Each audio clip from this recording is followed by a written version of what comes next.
start the show today, we definitely want to start with Ambassador here in studio, His Excellency Sultan. Thank you so much for making time to be with us on the show today. And even before we get into the deep conversation on what we are doing to strengthen the ties between Kenya and Azerbaijan, I learned that you're actually very fluent in different languages. And I'd like for you to break that down for us. Well, first of all, thanks for having me. Of course. To say very fluent in several languages, it's a bit of an overstatement. However, before we even get there, I've got to tell you, I'm not a stranger to TV interview, including those live, but I've never been to one so vibrant, so energetic, and I think it's a new experience. It's really, really exciting. So let me thank you once again for inviting me. Yet another issue is that I have no choice but to react, because when I heard the name of the lady, Aziza, yes. That's Gina Mzuri Sana, by the way. Let me tell you, this is a name very traditional in my country, in Azerbaijan. There's a lot of ladies with the name Aziza. And let me also mention that it's nothing but a crazy coincidence. You've mentioned piano. One of the most favorite Azerbaijanis, named Aziza, is a world-famous jazz pianist player. Her name is Aziza, but she's known as Jaziza, also as a princess of jazz. All right. So that's quite an intro. I was trying to reciprocate a very vibrant boost at the very beginning of the interview. Going back to my language skills, one language that I have to admit I'm not fluent yet, bado tayari, is Swahili. Okay. Lakini najaribu kujifunza. So it's lazima kufanya kazi, which is something that I'm working on, well, maybe baadaye, inawezekana baadaye.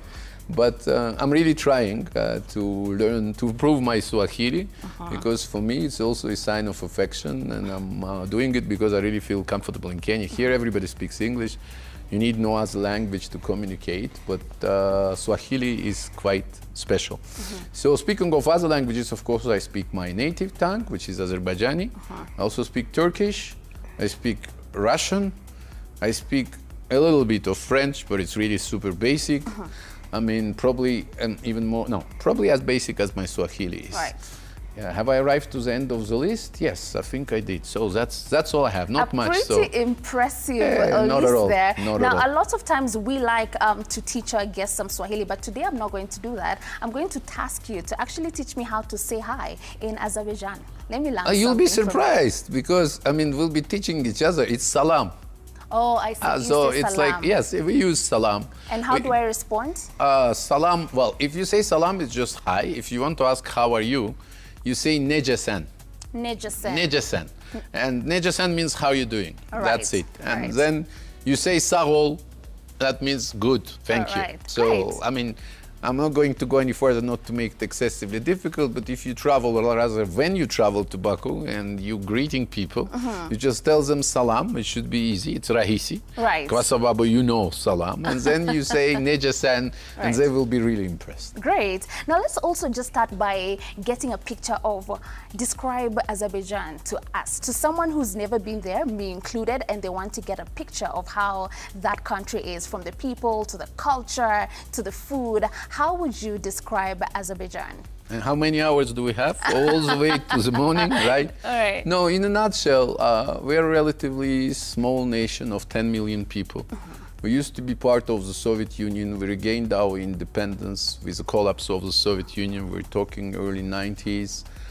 We've been through rather difficult times because of 20% of our territories being occupied by our neighbors. And they were occupied for 30 years. In 2020, Azerbaijan became the very first country that implemented the UN Security Council resolutions on its own. We liberated our territories, we are rebuilding them. But I would like to focus more on the positive features, which are we're also working with all our neighbors on restoring peace and stability in the best interest of all the nations of our region. I mean, speaking of more relaxed subjects, we're very jovial. We are very, how to say, vibrant, and we are open to different options. We are healthily adventurous and entrepreneurial. We're traditionally known for being big on oil and gas, which is the backbone of the economy, yet at the same time, we're investing a lot into green economy. I mean, we hosted the Conference of Parties in 2024, and ever since, alternative sources of energy, green economy is one of the big agenda items for the country. We love our food. So, I mean, I'm still exploring like chakula kienyeji, it's kitamu sana. But we also have quite few things we're proud of. We love our music. I've mentioned to you one of our famous jazz players. The country is very diverse. Of course, it's Maridadi, it's beautiful. Aww. I'm probably not the right person to talk about Azerbaijan because I'm naturally biased. Yes. But even so, our wildlife can hardly compete with one of Kenya. No one can, except for this part of the world. We're also proud of what we feature because our landscape is very diverse. But I don't want to go on and on and on. You should come and visit and you should be seeing it for yourself because seeing is believing. And I'm not even going to tell you what was the city that you saw a few minutes ago on the screen. I believe you know what that city is. Yes, oh, really? Is it? I'm sure you know where that place is. Thank you so much for that description. I feel like you've done a proper pitch for it. I'm going to add it to my bucket list of countries I do want to travel to.